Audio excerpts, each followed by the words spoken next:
গতকালকে হচ্ছে আমরা যখন আমাদের জায়গা থেকে জানতে পারি যে সাতপন্থীদের স্টুডেন্ট যে গ্রুপগুলো রয়েছে তারা সচেতন ছাত্র সমাজ বা এরকম একটি নাম দিয়ে আসলে আমাদের প্রধান উপদেষ্টার যে বাসভবন অর্থাৎ যমুনা এটি ঘেরাও করার কিংবা এর সামনে অবস্থান কর্মসূচি নেওয়ার একটি পরিকল্পনা করে, তখন আমরা আমাদের জায়গা থেকে তাদের মধ্যকার যে সমস্যাগুলো এই সমস্যাগুলো সমাধানের জন্য দুই গ্রুপের তাবলিগের অর্থাৎ সাতপন্থী গ্রুপ এবং জোবাইরপন্থী যে গ্রুপ এইগুলোর মধ্যে তাদের মধ্যে যে বিভিন্ন রকমের সমস্যা চলছে এগুলোর জন্য একটি যৌক্তিক উপায় সমাধান হয়, এটির জন্য আমরা প্রথমে গতকালকে রাত 12টার দিকে আমাদের জায়গা থেকে বিশ্ব অর্থাৎ আমাদের টঙ্গীর যে পশ্চিম সাইডে যে মসজিদটি রয়েছে ওই মসজিদের ওইখানে যাই যেখানে সাতপন্থীরা এখন অবস্থান করছে।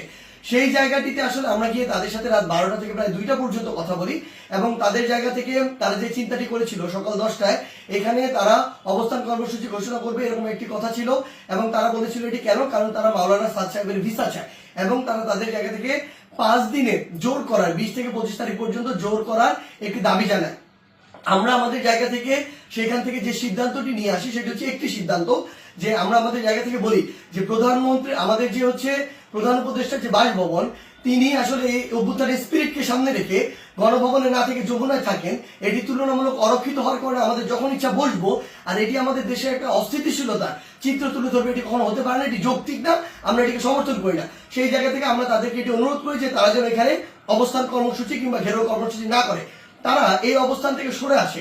তারা তাদের জায়গা থেকে স্পষ্টভাবে দুইটি দাবি জানায়। এক নম্বর যে দাবিটি সেটি হচ্ছে যে তারা মাওলানা সাদ সাহেবের ভিসা নিশ্চিত চায়, দ্বিতীয়ত তারা 20 তারিখ থেকে 25 তারিখ 5 দিনের জোর করতে চায়। আমরা তাদের কাছে বলি যে 5 দিন করে যাবেন কিনা এই কমিটমেন্টটুকু যদি আপনাদের থাকে যে 25 তারিখ আপনাদের যখনই শেষ হয়ে যাবে তখন আপনারা চলে যাবেন, তাহলে আমরা আমাদের জায়গা থেকে এই দুইটি দাবি নিয়ে আরেকটি যে গ্রুপ রয়েছে যারা এখন কাকরাইল মসজিদে অবস্থান করছে জোবাইরপন্থী গ্রুপ এবং সেখানে হেফাজতের নেতৃবৃন্দ রয়েছেন তাদের সাথে আমরা গিয়ে কথা বলবো।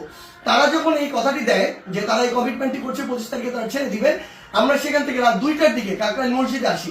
সেখানে আমাদের জোবাইরপন্থীদের যারা মাওলানা রয়েছেন যারা সিনিয়র নেতৃবৃন্দ রয়েছেন তারা ছিলেন, হেফাজতের যারা সিনিয়র নেতৃবৃন্দ মাওলানা মাদুনুল হক সাহেব মাওলানা মাহফুজুল হক সাহেব তারা ছিলেন, সকলে ছিলেন। আমরা যখন তাদের সাথে আলোচনা করছি রাত 2টা থেকে 3টা যখন ক্রস করে যাচ্ছে তখন এই আলোচনা চলাকালীন সময় আমাদের কাছে ফোন আসে যে সাতপন্থীদের যে গ্রুপটি রয়েছে সেখান থেকে তারা তাদের জায়গা থেকে ওই যে আরেকটি যে মাঠ রয়েছে যে মাঠটি হচ্ছে ইস্তেমার যে মাঠ যে মাঠটি সেদিকে যাওয়ার জন্য তাদের 10, 15, 20 হাজার মানুষ আসলে ওই রকম একটি তাদের পরিকল্পনা কিংবা মুভ দেখা যাচ্ছে। আমরা সাথে সাথে সাতপন্থীদের যে মাওলানা আব্দুল্লাহ সহ আরো 2 জনকে ফোন দিয়ে বলি যে আপনাদের সাথে এটি কথা হয়েছে যে আপনারা 10টা এখানে বসবেন না এবং আপনাদের 2টা দাবি নিয়ে আমরা আমাদের জায়গা থেকে এখনই আরেকটা গ্রুপের সাথে কথা বলবো, কালকের মধ্যে অর্থাৎ আজকেই আপনাদের 2 গ্রুপের বসার ব্যবস্থা করব, মাওলানা সাদ সাহেবের ভিসা বা এই সংক্রান্ত আলোচনা সেখানে হবে। এই যে আমাদের 5 দিন যে আপনারা থাকতে চাচ্ছেন এই কমিটমেন্ট যদি আপনারা দেন সেটি নিয়েও সেখানে আলোচনা হবে। যখন আমরা জানতে পারি তাদের দিকে মুভ করছে আমরা তাদেরকে স্পষ্ট করে বলি আপনারা যদি সেদিকে মুভ করেন আমাদের আলোচনা চলাকালীন তাহলে আপনারা আমাদের আলোচনাকে অসম্মানিত করছেন এবং আমাদের প্রতি যে শ্রদ্ধাটুকু রাখা উচিত আপনাদের সেটুকু আপনারা রাখছেন না। সেটি যদি করেন তাহলে আপনাদের পক্ষে আমাদের অবস্থান থাকবে না, একদম ক্লিয়ার বলে দিই। এবং আমাদের জায়গা থেকে এরকম কোনো মেসেজই ছিল না যে আপনারা ওইখানে চলে যান 5 দিনের জন্য অবস্থান নেন।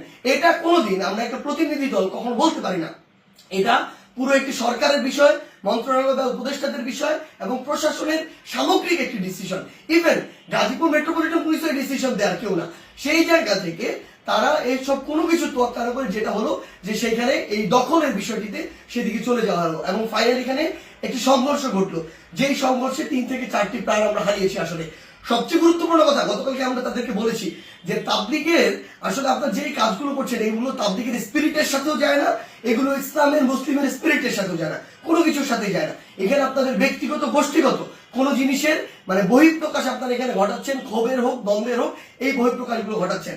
এবং সবচেয়ে গুরুত্বপূর্ণ বিষয় হচ্ছে যে জিনিসটি হয়েছে এখানে এটা সম্পূর্ণ অনাকাঙ্ক্ষিত এবং আমাদের মতের বাইরে গিয়ে এই বিষয়টি আসলে গতকালকে সেখানে হয়েছে এবং আমাদের আলোচনাকে শ্রদ্ধা বা সম্মানটুকু জানানো হয়নি এবং আরেক পক্ষের সাথে আলোচনা চলাকালীন সেখানে এরকম আক্রমণ এবং রক্তাক্ত ঘটনা ঘটেছে। সেই জায়গা থেকে আমরা শুধু আমাদের জায়গা থেকে একটি জিনিসই বলি, আজকে এখন সাত গ্রুপ সেখানে অবস্থান নিয়েছেন। আমি জোবাইরপন্থীদের যারা রয়েছেন আপনাদেরকে একটি বিষয় শুধু অনুরোধ করব, যেটি গতকালকে রাতে তারা ঘটিয়ে ফেলেছেন বা বিভিন্নভাবে ঘটে গিয়েছে সেই একই জিনিসের জন্য বড়ভাবে আর পুনরাবৃত্তি না হয়। কাউকে না কাউকে আসলে এই পরিচয়টুকু দিতে হবে যে আপনি যে তাবলীগ দ্বীনের প্রচার ইসলামকে ধারণ করেন, এবং এটার জন্য আমাদের এই রক্তারক্তিটি এড়াতে হবে। আমরা যেন এই মনে না করি যে এখানে জীবন দিয়ে দিব আর শহীদ হয়ে আমি জান্নাতে চলে যাব। আমরা আমাদের ক্ষুদ্র জ্ঞান থেকে মনে করি এটা শহীদ হয়ে জান্নাতে যাওয়ার কোনো জায়গা হতে পারে না, এটা কোনো উপায় হতে পারে না, বরং এটা তাবলীগের মধ্যে, ইসলামের মধ্যে, মুসলিমের মধ্যে, দেশের মধ্যে একটি বিশৃঙ্খলা সৃষ্টি করা হচ্ছে। আমরা প্রশাসনকে উদাত্ত আহ্বান জানাই আমাদের জায়গা থেকে, গতকালকে যারা এটার সাথে সংশ্লিষ্ট ছিল, জড়িত ছিল, তাদের দৃষ্টান্তমূলক শাস্তি দিতে হবে। তারা যদি ইভেন কোন একটি গ্রুপের সর্বোচ্চ নেতা হয়, তার বিরুদ্ধেও যথাযথ ব্যবস্থা নিতে হবে, আইনের আওতায় নিয়ে আসতে হবে।